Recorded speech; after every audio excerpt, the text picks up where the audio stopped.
क्या ये number system? Number system की एक्सरसाइज कर लेते हैं भाई।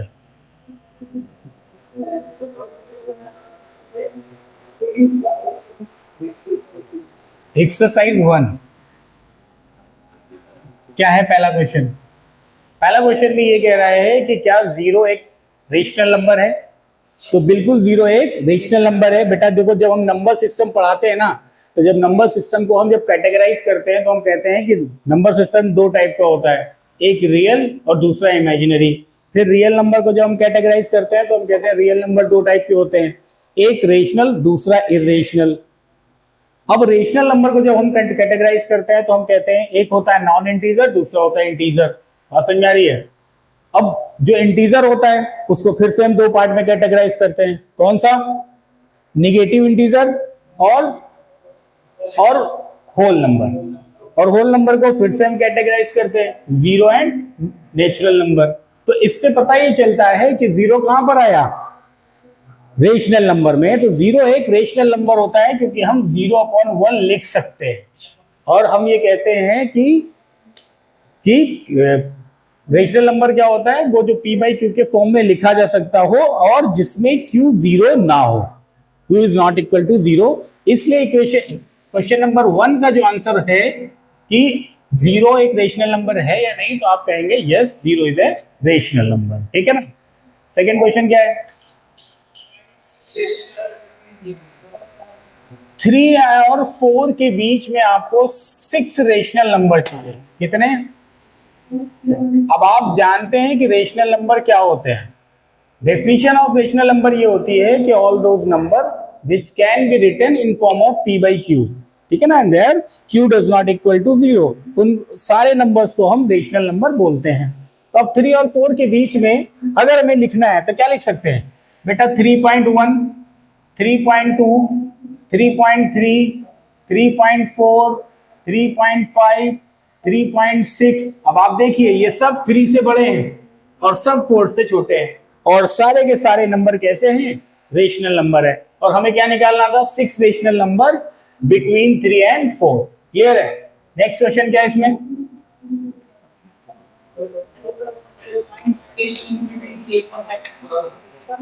5 रेशनल नंबर हमें फाइंड आउट करना है बिटवीन 3/5 एंड 4/5। 5 रेशनल नंबर चाहिए। क्या कर सकते हैं बेटा? हम दोनों में ऊपर नीचे 6 से मल्टीप्लाई कर दें। बिल्कुल कर सकते हैं। तो हमने क्या किया? अगर 5 मांग रहा है तो हमने 6 से कर दिया, 6 मांगता तो हम 7 से कर देते, 7 मांगता तो हम 8 से कर देते। अब देखो ये क्या बन गया? 18/30। ये कितना हुआ? 24/30। अब इनके बीच में 19/30, 20/30, 21/30, 22/30, 23/30। ये क्या है? These are the 5 rational numbers lying between 3/5 and 4/5। Clear है? नेक्स्ट क्वेश्चन क्या है? नेक्स्ट क्वेश्चन तो ट्रू फॉल्स में पहला क्वेश्चन क्या है? क्या कह रहा है? Every rational number is a whole number. अच्छा, नेचुरल नंबर। देखिए एवरी नेचुरल नंबर, अब आप देखो जो हमने अभी नंबर सिस्टम 2 मिनट पहले जब आपको बताया था नंबर सिस्टम को कैटेगराइज करना, every natural number is a whole number. पूरा क्वेश्चन लिख लेते हैं। ये हमें बताना है कि whether this one is true और फॉल्स। देखो नंबर सिस्टम को जब हम कैटेगराइज करते हैं तो हमने बताया था दो टाइप के नंबर्स होते हैं, रियल और इमेजिनरी। आप अपना आंसर खुद से ही दे सकते हैं। रियल को जब हमने कैटेगराइज किया तो ये होते हैं दो टाइप के, इरेशनल और रेशनल। ठीक है ना? अब इरेशनल छोड़ दो, रेशनल को जब हमने किया तो फिर से ये दो पार्ट में होते हैं, नॉन इंटीजर और इंटीजर। जैसे 1/2, 2/3, 3/4, ये सारे नॉन इंटीजर हो गए। अब इंटीजर को फिर से हमने दो पार्ट में डिवाइड कर दिया, निगेटिव इंटीजर और होल नंबर। होल नंबर को फिर से हमने दो पार्ट में कैटेगराइज कर दिया। फर्स्ट क्वेश्चन क्या है एक्सरसाइज 2 के? एवरी इरेशनल नंबर इज अ, देखो रियल नंबर के अंदर हमने रेशनल और इरेशनल डाला था, बिल्कुल सही है। हमने हमारा स्टेटमेंट क्या था, जब हमने रियल नंबर को कैटेगराइज किया था तो इसमें रेशनल नंबर और इरेशनल नंबर आए थे, ठीक ना। रेशनल नंबर और इरेशनल नंबर आए थे और उसने बोला है कि सारे के सारे इरेशनल नंबर रियल नंबर है, तो बिल्कुल करेक्ट है। तो इसका मतलब first question is true. Second, every point on the number line is of the form root m where m is a natural number line पे क्या बोल रहा है कि कोई भी पॉइंट है जो रूट m के फॉर्म में है, क्योंकि m is a natural number where m is a natural m is a natural. हाँ तो ट्रू होगा, ये ट्रू होगा ये भाई। √2, √3, √4, √5 हम नंबर लाइन पे रिप्रेजेंट करते हैं कि नहीं करते हैं? नंबर नेचुरल नंबर माइनस में क्या हुआ? Natural number start from 1। so every point on the number line every point on the negative में भी आएगा और ऐसे तो एक्टिव natural number होगा ही अगर -2। एक मिनट में क्वेश्चन दिखाओ पहले। Every point on the number line is of the form √m where m is a natural number. अगर n अगर नेगेटिव में देखा जाए तो नहीं, तो नेगेटिव हम क्यों जा रहे हैं? क्योंकि नेचुरल नंबर पॉजिटिव होते हैं, 1 to इनफिनाइट होते हैं ना, तो नेगेटिव की तरफ आप क्यों जा रहे हो? वो वेयर m नेचुरल नंबर लेकर चल रहा है ना। तो उसने पूछा है कि √m तो हम ले सकते हैं, लेकिन ऐसा होगा कि m नेचुरल नंबर ही होगा, तो फिर तो ये गलत है ना कि m नेचुरल नंबर थोड़ी होगा, m इंटीजर भी हो सकता है। ऐसा वो नेगेटिव में हो जाएगा तो इंटीजर हो जाएगा, नेचुरल नंबर नहीं आएगा। then it would be false। तो ऐसे m की वैल्यू 0 लेकिन तो √0 फिर वो भी गलत हो जाएगा, वो नेचुरल नंबर नहीं आएगा। हाँ, वो 0 से लेफ्ट साइड वाले नंबर्स अगर आपको हम उसने क्या किया, बोला कि सारे पॉइंट्स जो नंबर लाइन पे रिप्रेजेंट, नंबर लाइन पे तो क्या होता है 0 के लेफ्ट साइड भी होते हैं, राइट साइड, इसलिए ये स्टेटमेंट फॉल्स है। Every real number is an irrational number. नहीं, थर्ड वाला तो ये उल्टा आ गया ना। एवरी रियल नंबर में आपके रेशनल और इरेशनल दोनों आते हैं।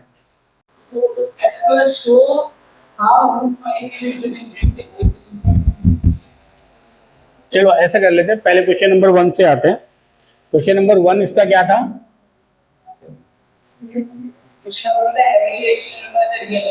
Every rational number is a real number.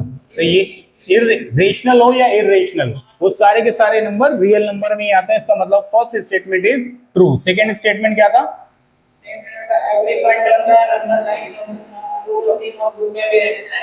ये फॉल्स हो जाएगा, क्योंकि अगर 0 के लेफ्ट साइड के भी नंबर्स को हम देखेंगे तो m नेचुरल नंबर 1 से स्टार्ट होते हैं जी, तो सेकेंड स्टेटमेंट फॉल्स हो जाएगा। थर्ड स्टेटमेंट क्या है? रियल नंबर, सारे रियल नंबर इरेशनल होते हैं, ये स्टेटमेंट भी फॉल्स है, क्योंकि सारे इरेशनल और सारे रेशनल रियल नंबर में आते हैं। ठीक है, क्वेश्चन नंबर सेकंड में क्या है?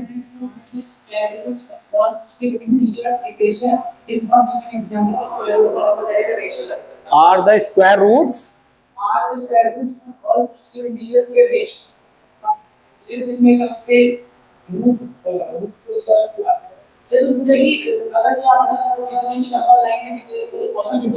क्वेश्चन दिख रहा है मुझे। Are the square root of all positive integers irrational if not given example. देखो सारे के सारे पॉजिटिव इंटीजर जो हैं वो इरेशनल इसलिए नहीं होंगे क्योंकि अगर हम बात करें √4 की, तो √4 बेसिकली एक परफेक्ट स्क्वायर है, और √4 को जब हम सॉल्व करेंगे तो वैल्यू 2 आ जाएगी। इसी तरह से √9 को जब सॉल्व करेंगे तो 3 आ जाएगा, ठीक है ना। तो इसी तरह से हमारे पास बहुत सारे ऐसे नंबर्स होंगे जो परफेक्ट स्क्वायर होंगे, और रूट के अंदर डालने से क्या है, उनकी एग्जैक्ट वैल्यू आ जाएगी जो कि एक रेशनल नंबर होगी, ठीक है। So how √5 can you present it on number line? कौन सा question? So how √5 can you present it on number line? Question number 3 करना क्या है, √5 को नंबर लाइन पे रिप्रेजेंट करना है। देखो √5 को नंबर लाइन पर रिप्रेजेंट करने का मतलब यह है कि सबसे पहले आपको पता होना चाहिए कि पाइथागोरस थ्योरम क्या थी। तो पाइथागोरस थ्योरम किसने दिया था? Basically it was given by Pythagoras, एक मैथमेटिशियन थे, ग्रीक मैथमेटिशियन, जिन्होंने एक थ्योरम दी थी which was actually based on a right triangle. एक राइट ट्रायंगल पे बेस्ड थी इनकी थ्योरम, जिसमें उन्होंने ये बताया था किसी भी राइट ट्रायंगल में राइट एंगल के जो अपोजिट साइड होती है उसको हम बोलते हैं हाइपोटेनियस, ठीक। ये हो गया आपका बेस और ये हो गया हाइट। अगर इनका नेमिंग कर दें PQR, तो PR हाइपोटेनियस हो गई बेटा, PQ हाइट हो गया और RQ बेस हो गया। अब जब भी हमें कोई इरेशनल नंबर को नंबर लाइन पे रिप्रेजेंट करना होता है तो आप हमेशा ध्यान रखिए कि ये वैल्यू हमेशा किसकी लेंथ को रिप्रेजेंट करेगा?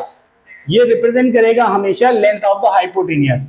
अब अगर √5 है इसी ट्राइंगल में, अगर हम पाइथागोरस थ्योरम अप्लाई करें तो पाइथागोरस ने क्या बोला था कि स्क्वायर ऑफ द हाइपोटेनियस मतलब square of PR is equal to square of base plus square of height,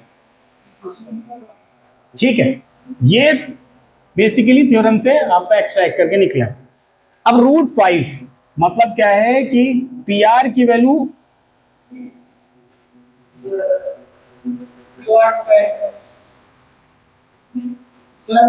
इसका मतलब इसका स्क्वायर और इसके स्क्वायर का सम कितना होना चाहिए? 5। इसके स्क्वायर और इसके स्क्वायर का सम 5 होना चाहिए। अब देखो 5 को अगर हम ब्रेक करें तो कैसे ब्रेक कर सकते हैं? हम लिख सकते हैं 1 + 4 या फिर 2 + 3। अब देखो यहां पर स्क्वायर लिखा हुआ है तो मतलब QR का स्क्वायर 1 है तो QR की वैल्यू क्या होगी? PQ का स्क्वायर 4 है तो PQ की वैल्यू कितनी होगी? लेकिन अगर मान लो हम ये लेते हैं कि QR का स्क्वायर 2 है तो QR की वैल्यू √2 आती, और PQ स्क्वायर की वैल्यू 3 है तो PQ वैल्यू √3 आती। तो हमें √2 और √3 चाहिए होता, और √2 और √3 हमें स्केल में तो मिलता नहीं, तो इसलिए हमें हमारे लिए जो बेस्ट वैल्यू ये थी, क्योंकि 1 और 4 दोनों ही परफेक्ट स्क्वायर हैं। अब हम क्या करेंगे, एक ट्राइंगल बना लेंगे। पहले हमने ट्राइंगल बनाने से पहले एक लाइन ड्रॉ करी, लाइन के एक पॉइंट पे हमने O लिख दिया, ठीक। यहां से 1 यूनिट की डिस्टेंस पे एक पॉइंट P ले लिया। 1 यूनिट बेसिकली यूनिट इसलिए कह रहे हैं क्योंकि आप जानते हैं कि हमें फिगर कितने बड़े में बनाना है। तो 1 unit is equal to 1 centimetre ले सकते हो, 1 unit is equal to 1 inch ले सकते हो, 1 unit is equal to 5 centimetre ले सकते हो। तो 1 यूनिट आपने बेस ड्रॉ कर लिया, और इस P पर जाकर आपने क्या किया, 90 डिग्री का एंगल फॉर्म किया बाय यूजिंग कंपास। अब बेस अगर आपका 1 यूनिट है तो पर हाइट कितनी होनी चाहिए? हाइट 2 यूनिट होनी चाहिए। तो P से हमने क्या किया, 2 यूनिट मेजर किया, कंपास लिया और उसको 2 यूनिट मेजर किया। अगर हमने 1 unit is equal to 1 centimetre लिया है तो 2 unit is equal to 2 centimetre.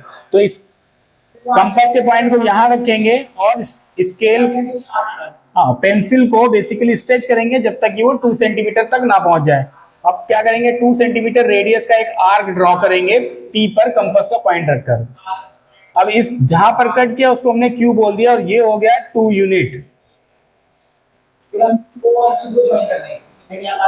O और Q को अगर हमने ज्वाइन कर दिया तो ये जो वैल्यू आएगी ये होगी √5। अब क्या करेंगे, कंपास का पॉइंट इस O पे रखेंगे, स्ट्रेच करेंगे जब तक कि पेंसिल का पॉइंट Q तक ना चला जाए, और इसको यहीं पे फिक्स रहते हुए और ऐसे एक आर्क ड्रॉ कर देंगे।